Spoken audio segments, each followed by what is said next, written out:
السلام عليكم ورحمة الله وبركاته دمان وإذن سلام يا أمد الصومالية دي دمان أمد إسلام كامل كستو أدونك كجوكتان وحا إذن لي هاي خير يا بركة النور وأنا ورسن شيخ محمد إنشار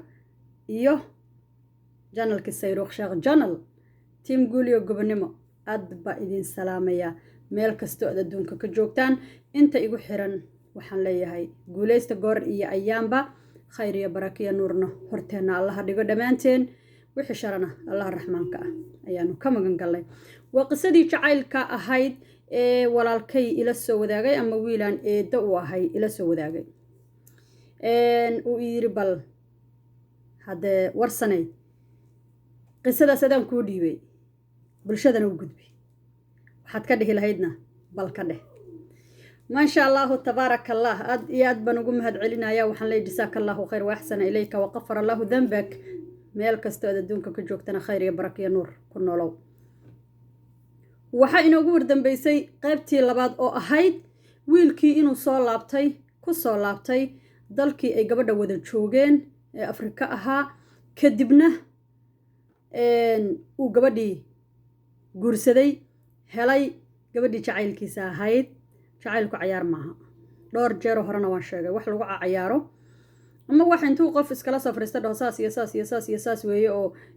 maxaan ku dhahay jacayl ma jiro jacayl ma jiraba dad baa saa dhoo laakiin jacaylku waa wax jiro ninku ilaahay u saqiro unbaa u saqirmayo kii shaydaan haddii uu dhex qaado ka faa'iidaystana hadda meeshuu rabo ka dhacayaa gabadhii meesheedii bay joogtay markii hore ninkii dibadda uga yimi ee soo doonay ee ku guursaday ee wiilka kaga dhalay bartii bay gabadhi joogtay wiilkii ay isjeclaayeen ay weligood isla soo yaryaraayeen ayaa dib ugu noqday dalkii oo markii hore soo baxay muddo yarna maqnaa ilaa waa nin jacayl hayee in yar unbuuba joogay waddankii ugu shaqaystay tartiib buu laabtay gabadhii uu intaa raadinayay oo uu jeclaa ayuu u tegay gabadhii ayuu soo guursaday gabadhii wuu ka soo tegay wuxuu dib ugu soo laabtay waddankii wuu ka tegay wuxuu yiri waxaan bilaabay laba shaqaan bilaabay si aan reerkayga ku keensan lahaa gabadhiina ay iigu imaan lahayd cunugii yarka ahaana uu aabbo ugu noqday cunugii yarkii ahaa waa weynaaday maanta waa nin weyn wiilkii shaqe reerkiisa u dacwoo waddankii soo gashay keensay intay xagga joogtay buu ilaahay ubad siiyey khayr qabo allaha raxmaanka ah cunug bay ugu dhashay wax yar ka bacdi waa soo baxday waddanka uu ku nool yahay yay imaatay farxad bay ku noolaadeen khayr iyo barakiya nuur buu ilaahay halkaa kala kulmiye ilmo badan bay isu dhaleen ma 7 meelahaas baan u malaynayaa wiilkii hore oo joogo oo aabbo uu u yahay oo uu yiri kuwa anigu aan dhalay waan ka jeclaa balse hal cilladu jirto cunugan yarka ah ee aan korsaday in aabbaha u ahay ee hooyadii qabo weligay aanan dareensiinin inuu nin kala dhalay inaan u sheego oo aan dhaho anigu kuma dhalin ee hebel baa ku dhalay wuxuu yiri warsanay kelmadda afkaygu way soo mari weyday waxaan la kaashaday culimada waxaan weydiiyey dadka aqoonta leh dadka aad diinta ugu xeel dheer u sheeg baa la yiri laakiin anigu intaan isa soo qaado cunugii afkaygii ogama sheegi karo gabadhina warkeeda badaa cunugii waa curadkii reerkan waa nin weyn buu yiri anigu waan arkay sawiradoodaan arkay isla sawiran yihiin waa nin weyn oo isaga dharar la egba waa ninka kaliya wuxuu yiri reerka kala tashado haddaan safar aadiyo haddaan meel aadaba usii sheego oon isku sirnahay oo si gooni ah saaxiib iila ah oo habeenkii wuxuu yiri qolkayga hurdada haddaan ku jiro xitaa halkaa iigu yimaado oo igula sheekaysto oo aad iyo aad buu wuxuu yiri cunuga yaad u malaysaa buu yiri inuu kuwa kale aan oga jeclahay oo aad iyo aad baa wuxuu yiri qalbigayga uu u taabanaya cunugaas hadalkii marka waan qaadi kari waayey buu yiri inaan dhaho aniga kuma dhalin hebel baa ku dhalay gabadhii xaaskayga ahayd waa ila kaashatay waxay tiri kelmaddan ma dhihi karo cunugii cuqdad buu naga qaadayaa annaga wuxuu noo haysanayaa dad been sheegayo faallo badan bay u baahan tahay in loo fariisto cunugii si tartiib wax loogu sheego maalinba in loo sheego hal mar looma wada sheegi karo kusoo booda lagama dhigi kare yuusan dhiikar ku noqonine hal mar dhiikarka hal mar soo boodaa la yiri yaa si tartiiba laakiin ma aragtay in qofkii loogu sheego oo maalinba in yar ama si maxaan ku idhahdaaye maldahan oo meelahaas loo soo marmaro jirooyin badan lasoo maro oo mahmahyo lagu daro oo waxyaalo lagu daro oo wixii sidii lagaga dhaadhacsiin lahaa waddadii iyo falankeedii loo soo maro unba cunugii wax loogu sheegi karaa laakiin soo orod oo isla markii u sheeg xoogaa waa qaracan xoogaa waa dhibaato iyo calool xanuun intiisa la eg reerkii iyo gabadhii iyo wiilkii hore oo maxaan ku dhahdaa dhashay iyo gabadhii oo intaasoo cunugoo ka dambaysa wiilkii ay jeclayd u dhashay iyo reerkii oo wada degan iyo reerkii oo ilaa hadda jacayl iyo kalgacal uu dhex yaallo ilaa haddana wuxuu yiri qalbigayga kuma soo dhicin inaan xitaa xaas labaad aan guursado oo niyaddayda weli ma aanan gelin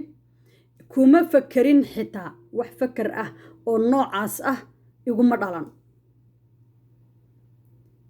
laakiin wuxuu yiri dad laba qof oo isjecel oo kala dambeeyo oo wada tashto oo wada hadlo oo go'aankoodu hal mida yahay maxaan ku dhahdaa jacaylkoodii ay shalay isu qabeen haddana owlaad qurux badan oo jacayl ku dhalatay ilaahay dhex dhigay wax ka fiican ma laha waa guri barwaaqaysan waa guri raxmadaysan waa guri aad u wanaagsan waa guri ku dayasho leh waa guri ay ka soo bixi doonaan dad wanaagsan oo diinta garab u noqon doono dalkana maxaan ku dhahdaa garab u noqon doono dadkana caawin doono wuxuu noqonayaa gurigaas guri farxadi ay taallo oonan isjiijiid iyo buuq iyo dhibaato iyo rafaad iyo silic midnaba aan oolin maadaama jacaylku uu yahay jacayl yaraan ku soo baxay oo ku soo barbaaray lagu kala tegay haddana la isugu soo noqday ayadoo sidii la isu jecelyahay jacaylkaas waxa weeye waxaa u aasan xidido aan liicsamaynin marnaba geedka markay jiriddiisu adkaato oo uu buuxo haddaad saa dhexdhexdid xitaa ma luxmayo ma liiqliiqanayo waayo jiriddii hoose baa adag marka ma leexin kartid adigu dabeeshuna ma tuurto laakiin markaad meel yar oo sako uu taagan yahay dabeeshaa tuurayso qofka saa u ruxruxaa tuuraayo hadalka yarka ah ee afkaaga ka soo baxo isagoon xumaanba ahayn oo uu yahay hadal laga gudbi karo baa xumaan loo qaadanayaa loona beddelayaa waa jacaylka aan ahayn jacaylka salka leh iyo jacaylka saldhigga wanaagsan ku leh qalbiga wadnaha ama ku leh qofka meesha ugu wanaagsan ee uu wax ku xusuusto ee xusuustiisa uu ku kaydiyo ee maskaxda ah hadday xusuustaadu iyo maskaxdaadu waxaad qofkan isu qabteen ama qofkan waxaa isla soo marteen aad u haysid ama aad u taqaanid runtii waxaad noqonaysaa qof xasuustiisu aad ay u wanaagsan tahay xasuustiisu aysan ka ba'aynin qofkaasoo hayn karo intaad doontaad hayn kartaa intaad doonto ayaad hayn kartaa xusuusta wanaagsanna qofka kama baxdo kamana dhammaato sidiisana jacaylku wuxuu u baahan yahay samir wiilkaa wuu samray gabadhaana waaridkeeday xushmaysay samirkeedii iyo dulqaadkeedii buu ilaahay ku gaarsiiyey heerkaas oo ay cunugaas ku dhashay oy ninkaas isku calfadeen haddana dib u helay jacaylkeedii ay intaas raadinaysay ay intaa isla soo joogeen inay dib u hesho samirkeedii bay ku heshay qalbigeedii wanaagsanaa bay ku heshay qanaacaadkii ay lahayd ee waalidkeed u lahayd iyo hadalkii waalidkeedu ay qaadatay ayay ku heshay haddaysan hadalka waalidkeed qaadan lahayn hadday tahay faraha laga qaad aan lala hadli karin ama aan la dhihi karin halkaa mar ama halkaa aad aan la dhihi karin oo ay ahaan lahayd gabaraan wax loo sheegi karin laguma dari lahayn nin aysan aqoonin lagumana qasbi lahayn laakiin waxay ahayd gabar waalidkeed ka dambayso waxay dhahaanna qaadanayso kuna qaadatay ninkii soo duulay ee dalka dheer ka yimi ee haddana guursaday haddana guriga la degay haddana ilmaha ay u dhashay ninkaas ay ku qaadatay waalidkeed hadalkiisay ku qaadatay haddana waalidkeed hadalkiisii unbaa ninkii ay faraha looga qaaday oo ay ku kala tageen keedii ay sugaysay weligeed ay israbeenna ilaahaygii raxmaan ahaa uu u fududeeyey samirkaas yaa siiyey allaha raxmaankaa siiyey inay sugto asna yaa siiyey allaha raxmaankaa siiyey inay ninkeedii wiilkii horey la sheekaysanaysay ay sugto oo uu ninkeeda noqdo saygeedii uu noqdo ninkii jecleed uu noqdo ninkii ay adduunka ka rabtay uu noqdo labadii qof ee is rabtee daacad iso ahna waa is helaan ee ma kala haraan ilaa iyo intay kala dhimanayaan waxaan idin leeyahay marka maxay tahay arrinta iyo sirta ka dambaysa waxay tahay samirku inuu fiican yahay dulqaadku inuu wanaagsan yahay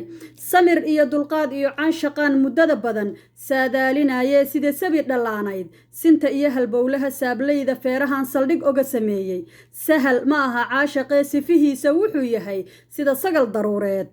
samadu isaaree salka ma u dhignaayo nafta ma isku sidignaa markaad samir leedahay waxaad helaysaa wax alla wixii kaa maqan markaadan samir lahayna oon dulqaad aadan lahayna waxaad waayaysaa wax walba oo kaa maqan iyo wax walba oo kuu dhow sidii aad u qaadan lahayd ama aad u hanan lahayd waxaan idin leeyahay qisadii jacaylka halkaas ayaan ku soo xiraynaa waxaana idinkaga tegayaa salaamullaahi calaykum dhammaantiin guul iyo gobonnimo inta isoo booqatay iyo intaan isoo booqanba waxaan idinkaga tegayaa sharaf karaamo iyo cizi jasaaka allaahu khayr wa axsana ilayka waqafar allahu danbak